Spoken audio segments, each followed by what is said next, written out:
Episodes number 48 through 56 are encore presentations of some of the earlier shows. Here's why. Those early shows were full of foundational information, and I want to make sure you get a chance to hear them again. We're building a new life here, and the new foundation matters. If your reaction is to skip these encores, listen to this first. When you learn something new, 50% of it is gone from your awareness within an hour. That jumps to a loss of 70% within 24 hours and 90% is lost within the week. Add to that during the course of listening to something, your mind wanders a bunch of times. You hear something and your mind takes you on a little rabbit trail until you find yourself coming back to the show. All good. We all do it. Based on that, I'm willing to bet the next few episodes, though repeats, are going to feel brand spanking new to you. And isn't that awesome? Number 57 will be back to original content. So enjoy the shows.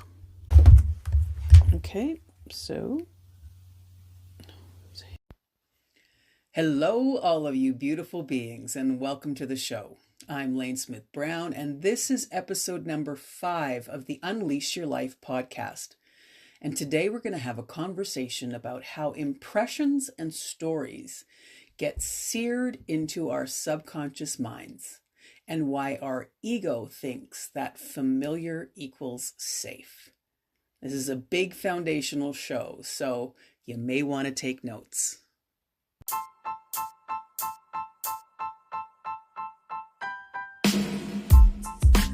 This is the Unleash Your Life podcast, where you're going to learn to rewild yourself. I'm your host, Lane Smith Brown, and I'm a best-selling author and rewilding guide. And over the last 20 years, I've been guiding women back to their truest selves. You see, you were born wild with all the wisdom you will ever need to navigate your life in a beautiful and powerful way. Then, just like everyone else on the planet, you got tamed as you fell under the power and influence of others who were also tamed. All that taming you got as a kid has you convinced you are less powerful than you really are. I call all of that unconscious programming power leaks. And on this show, you're going to discover yours, and then you're going to choose to plug them so you can get back to the wild, wise, and powerful being that you are. So grab a coffee, glass of wine, or a favorite friend, or all three, and let's talk about what living your wild self can mean for you.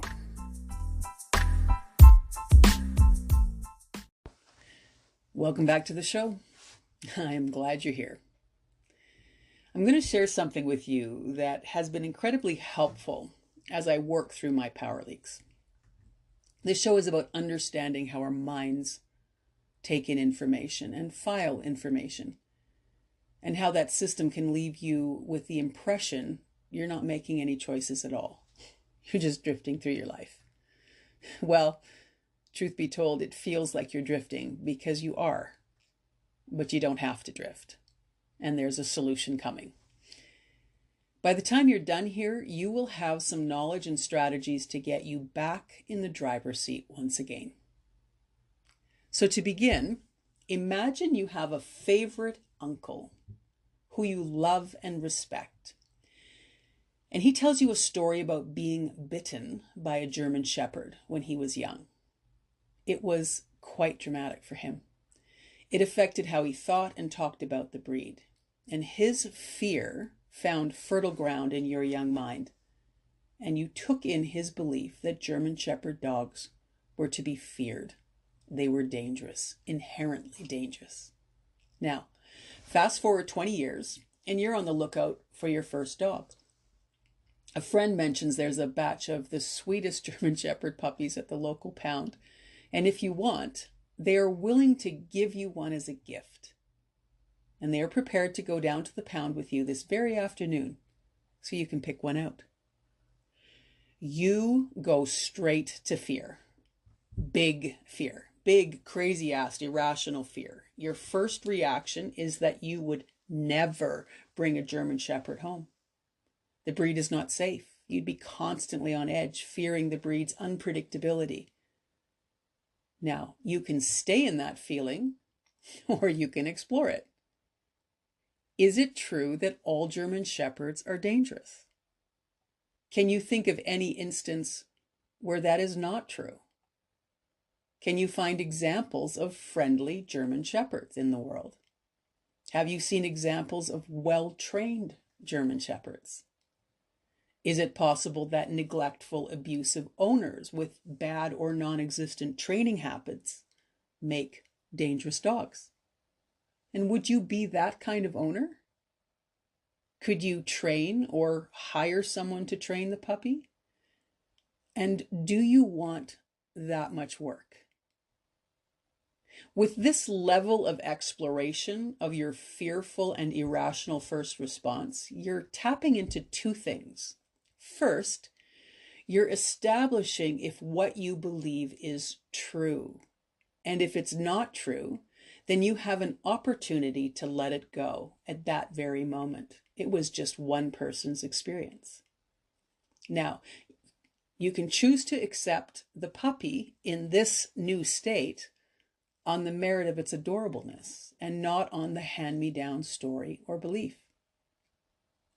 And second, by asking these questions, you are establishing whether or not you really want to get that breed.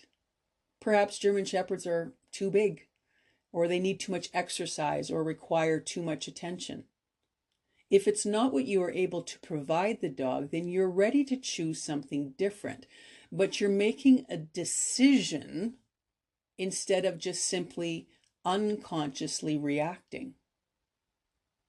All right, here's another story, and this one from my own life. My father didn't like Fords. I have no idea why, but he harbored such strong opinions about the brand. I never heard him articulate his reasoning, but I bought into his opinion completely.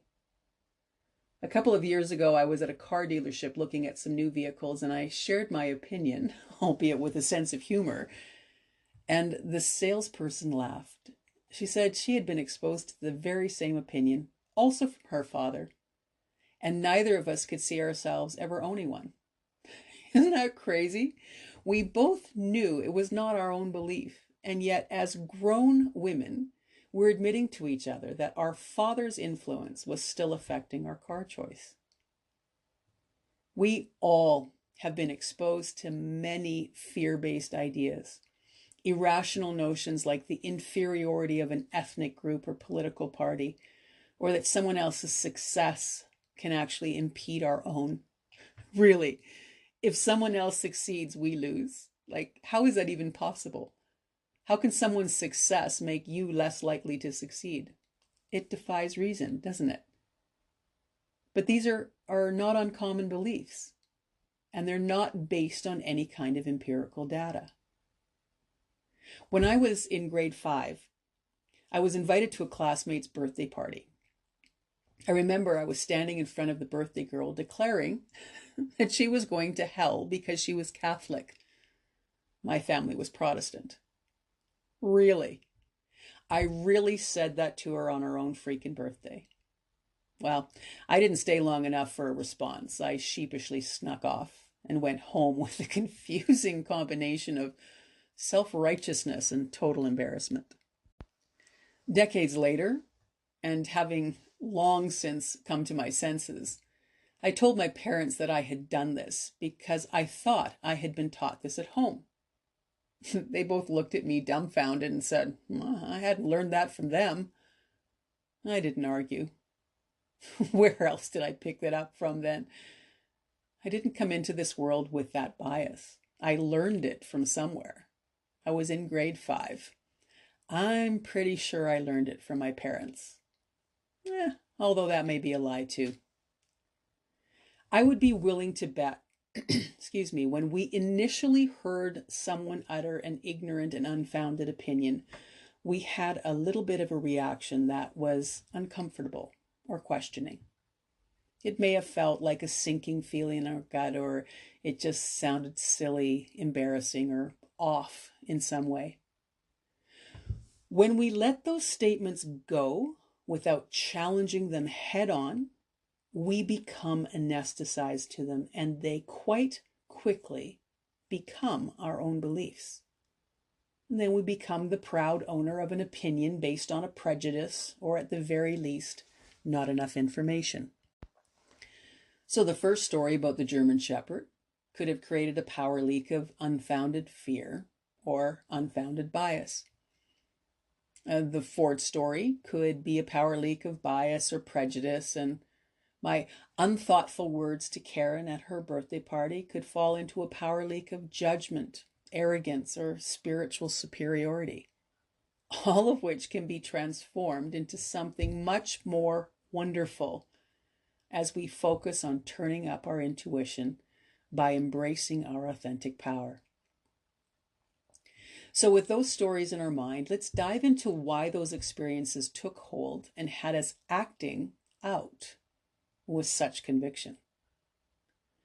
When we get information from someone with authority, especially when we're young, like before we're in grade 2, the information simply goes in as good and true. Our little subconscious minds are wide open in theta brainwave state. So there can be no analysis. It just goes in as good and true. Now, let me back up and clarify my use of the term someone with authority. This was likely a parent, grandparent, or primary caregiver, but could as easily have been a sibling or a babysitter that's a couple of years older than you. My goodness, Diane Ball told me about sex when I was 5, and I still think about that misinformation, which now makes me laugh, but then simply terrified me, and I believed hook, line, and sinker for years. Diane had authority because her older brother had told her what she told me. Now, that authority can have extra weight when the individual has the ability to mess with your sense of security, like food, shelter, safety, or your eternal well-being. You know what that's code for, right? So someone with authority says something, or something happens that has an emotional jolt attached to it, like fear or embarrassment, and your subconscious mind takes it in as good and true.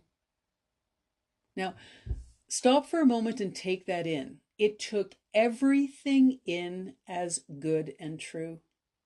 Everything. Team allegiances, cultural traditions, religious instruction, political affiliations, whether you were smart, silly, sassy, inconvenient, too loud, too quiet, too funny, or not quite funny enough. None of this needed to be questioned. You just took it in and went along for the ride.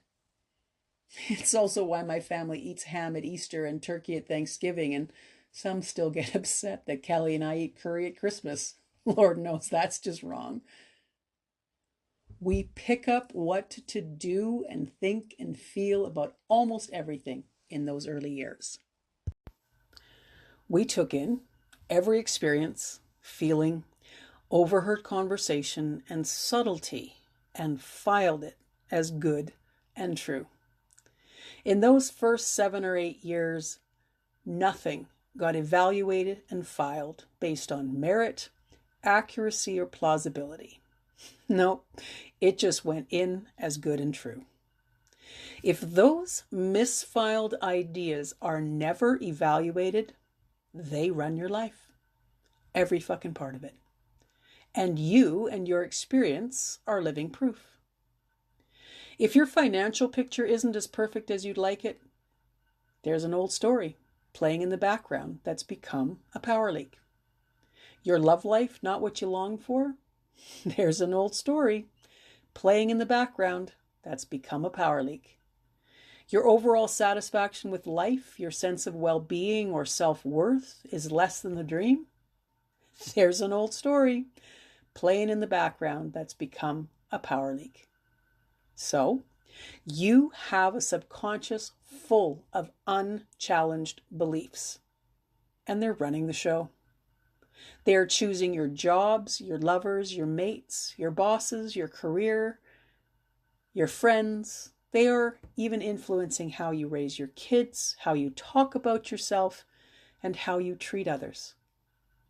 Now, if this feels like I'm a Debbie Downer here, don't worry. That's not where we're going with this. This is just setting you up to understand how you can change and grow. You got to know what the rules are. This realization moves you into a power position that will see you being much more creative in your choices moving forward. The more information you have about yourself, the more powerful you will become. So, on top of the taking everything in as good and true, your ego has developed an algorithm to make light work of any new information. It will accept only familiar ideas because it works from the premise that familiar equals safe. It's a bizarre formula, but remember, this subconscious decision maker and filer is around 7 years old. So who can blame it for making some crazy ass choices? Now, in all fairness to the ego, it was never built for this kind of reasoning. All it was ever designed for was to make you duck when something was getting thrown at your head, or run if something big was chasing after you, and there was no one slower that you could just throw in as a distraction. I suspect we were not nearly as kind and evolved back then as we are now. So as you do the work of uncovering the misfiled information and discover that much of it is untrue and inaccurate, your ego will panic. Guaranteed. And here's why. As you move toward things that feel different and new, the ego assumes you are no longer safe. It then helps you do things to thwart your efforts on an unconscious level. So you end up back in the same familiar place as before, and then you blame it on God, your bad luck, the unfairness or randomness of life, the universe, your ancestors, or maybe even your family curse if you're lucky enough to have one of those. And the ego is very, very clever, so you don't even see it coming. It says things like, tomorrow would be a better day to start. This is really hard. In fact, it's too hard, too much work. This is going to cost you friendships. Look, if you watched TV for a while and did the work later, it would be totally okay. Do you know what your ego throws at you to keep things in the familiar, to keep you from committing to changing areas of your life? Now, if that wasn't unhelpful enough, those two things, in its desire to keep you feeling safe, it actually directs towards things that will keep you in a familiar feeling. So it moves you energetically by the things it's saying to you in your mind towards repeating your experience. Now, this deserves a show of its own, and I'm going to give you a quick example from my life. We'll go into this baby in more detail in the coming episodes, but just so you get what I'm talking about, you might already be able to attach this or connect this to your life and your experience in some way. I told my missing bedroom story in a previous podcast and pointed out that one of the searing emotions that experience left in me was a feeling of unworthiness. And that belief in my unworthiness met me in love, career, financial security, and friendships, as I sabotaged the shit out of everything until I finally saw what I was doing. I was making decisions based on a lie that I was believing about myself. Can you see how this could be true for you? Now, that was a lot of info to take in, so let me capture some highlights for you. You got some examples of how beliefs get planted, like how terrifying German Shepherd puppies can be. You learned that these unexamined reactions can turn into power leaks and take you away from your authentic power. You also got some questions you could modify to plug a power leak. And you now understand that your subconscious initially took in everything as good and true. And you're now understanding that your overworked ego, to get through its day, has developed a simple strategy to keep you safe by moving you towards familiar situations that keep you feeling the same way. And that keeps you playing small. All of that ends today, if you want. You're on a new path with new information, and we're going in a new direction. And that is going to expand your life experience in any direction you want to go. Can I get a hell yes? Well, I may have opened a big can of worms for you here, but we're going to move through all of this stuff in coming episodes. So meet me back here and we'll continue on this journey, okay? Thanks for being here. Thanks for listening. Thanks for wanting to be more love and light in the world. And remember, there are additional resources on the Weird Hummingbirds website if you want more guidance and support. I love you all. See you next time.